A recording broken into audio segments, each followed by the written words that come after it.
আসসালামু আলাইকুম প্রিয় ভাই বোনেরা, সবাই কেমন আছেন? আশা করি ভালো আছেন। আলহামদুলিল্লাহ, আমিও ভালো আছি।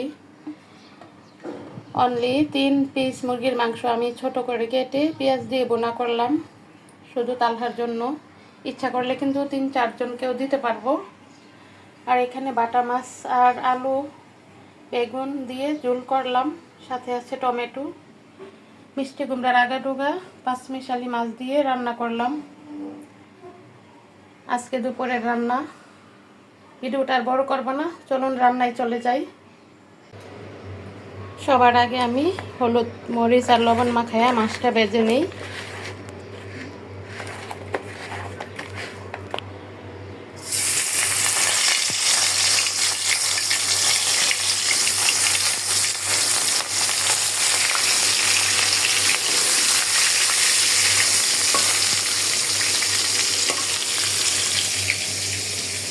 মাছ ভাজা কমপ্লিট হয়ে গেছে, এখন আমি সবজিটা একটু ভেজে নেব।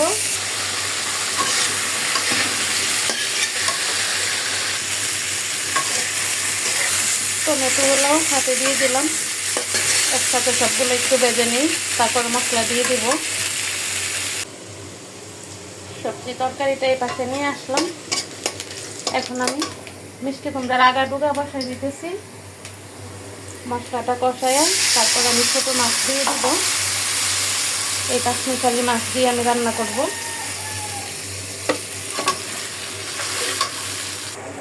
এবার মাছটা দিয়ে দেই। আমি কিন্তু এই ছোটো মাছ উঠাইয়া রেখে তারপরে শাক দিব, কারণ এগুলো যেহেতু ছোট ছোট মাছ, বাংলে মজা লাগবে না, কাটা কাটা হয়ে যাবে।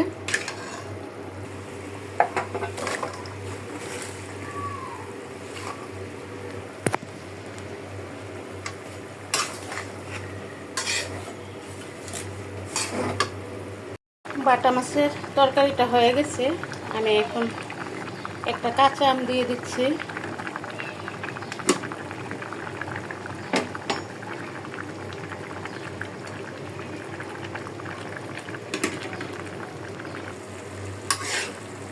মিষ্টি কুমড়ার আগাডুগাও হয়ে গেছে, আর অল্প একটু। আমি এখন কষানো মাছটা দিয়ে দিই।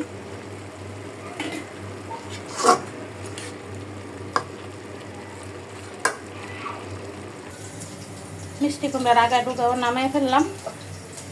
এবার আমি তালহার জন্য অল্প করে একটু মুরগির মাংস, মাত্র 3 পিস মাংস ছিল। এটা ফ্রেশ মাংস, তালহার টিফিনের জন্য আমি রাখছিলাম। এটা তালহার জন্য বাজি করে ফেলি, কারণ তালহা এই মাছ তরকারি খাবে না।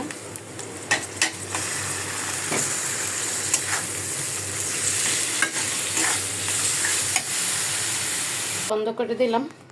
সময়ে এরকম 2-3 পিস মাংস থাকলেও কিন্তু 3-4 জনের প্লেটে দেওয়া যায়। আমি এটাকে ছোট ছোট করে কেটে পেঁয়াজ দিয়ে বোনা করে নিলাম।